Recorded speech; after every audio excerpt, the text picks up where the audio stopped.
hospitality tip number 6. And this one is one of my favorite tips, and you're going to think, well, this is a little bit crazy. I'm here on this live video just to be able to get this tip, but let me tell you, this one makes a difference. Set the table first.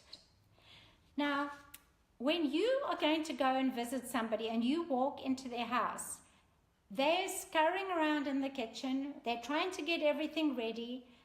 You can feel as if, oh my, did I come too early? Or are they just not ready for me? Or there's a bit of a frantic feeling here. Or maybe I can help, but I don't know where to find all the different things. That works if it needs to. But if you walk in and the table is set, even very simply, how does it make you feel? So type into the comments, how do you feel, or how would you feel if you walked in and the table is prepared and the table is set? Even if it's as simple as can be, how do you feel about that? You feel as if the people are expecting you. You feel as if the place has actually been prepared for you. You feel as if they wanted you to be there and they've put some thought into it. You feel welcomed. And you can just walk into that place. So many times, if I know somebody's coming around, even if it's just a phone call and someone says, hey, can I pop in? It's a very South African thing to just pop in. I quickly dash around and set the table, because I need to give it a little bit of thought, and I want to be able to collect things. And of course, I want to grab my wonderful big box and look through and see what I can find to make the table very pretty. But I quickly set the table. Then when my guests come, if I haven't finished preparing the food, we can chat in the kitchen and I can say, can you help me make a salad? Or could you put the water on the table for the water glasses, or whatever it is. But someone comes in and the table is prepared and the table is set. Now, this tip is a tip against a whole background philosophy, and it's something I actually feel very passionate about. I believe we have an opportunity to create what I call a prepared place.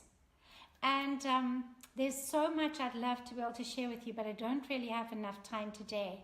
But a prepared place starts with having a prepared heart. If we can invite people into our lives, into our homes, or even just doing something at work to come and sit and have lunch at my desk, it starts with the prepared place, which is my heart being prepared. So type in there, a prepared place. How do I get my heart prepared? But then being able to actually create a space and invite people into a prepared space is a very, very powerful thing. I love to even think about the examples of when I've experienced that, examples through history, examples even in the Bible of where a prepared place and people are invited into that, and it really is powerful. So think about how you can make a prepared place. It makes people feel wanted and cherished, and it's instead of somebody just stepping in when there's chaos and disorganization, stepping in, people just calm down and people feel at home. They let out their breath, they drop their shoulders, and in that atmosphere, they can receive. We can receive from one another, and real creativity, real communication can take place in a prepared place. I have a dear friend, Ruthie, and some of you might know her. And years ago, when I was first getting to know her, I would walk into her house, and she's an artist, and she'd sort seasonally, and in fall she'd put fall leaves and a pumpkin, and she'd propped up a painting, very often one that she'd done herself, and a little candle lit and music playing.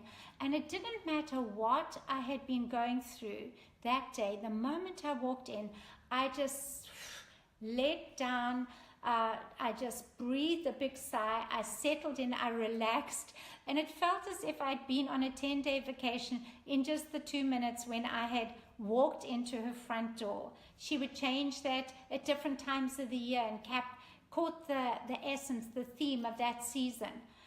it doesn't take much to create a prepared place. So as we think about our tables, let's think how we can actually make a creative place. So if you love the thought of stepping into a prepared place, give me a little heart. Find that little heart button and just hit that little heart button, say like. What is it like to actually step into a prepared place? Do you feel loved? Yes, you feel loved. Let's give us a little, I like it. There we are, little heart buttons coming. We feel loved when we step into a prepared place. Now, I've got some exciting things that are coming up. Some of you got my newsletter and others I'm going to be posting on Facebook. But this is the time to set something on your calendar when you can actually get ready to host somebody. Because by the time we finish this little series, you are going to want to have somebody around. So start thinking about who you can invite and who can come and spend some time with you. Now I have a little announcement to make, and you are the very, very first people to hear about this because I only got this about 20 minutes ago. So I've been working on a little e-booklet. I'm calling it a booklet because it's not yet a book, and maybe one day I'll actually be able to write a book. And I just got the cover back, and you're going to see this mirrored in a reverse, but here we are. 10 tips on how to set a simple table. It's over 30 pages long. It's got photographs. And as I say in it, this is not tables that are set so photographers can take pictures. They're not staged. This is me in the midst of my busy life trying to set a table. And so the photos are all my photos of tables I've set. It's extremely practical, and it gives you 10 different tips of how to set a table, how to set a buffet table, what to do with your lighting, all sorts of things. And this ebook is going to be free for everybody who has signed up for my newsletters. So as soon as I've got it all together in the next week or so, everybody that's signed up at heartistry.info for the newsletter is actually going to get a copy of the ebook. So I've been working on it for quite a long time, and we've just got the graphics back. And so I encourage you to sign up for the newsletter. Ask your friends, tell them, sign up at heartistry.info, and you'll get a copy of the book. Okay? And I want you to remember the more before, the less the stress, and set the table first.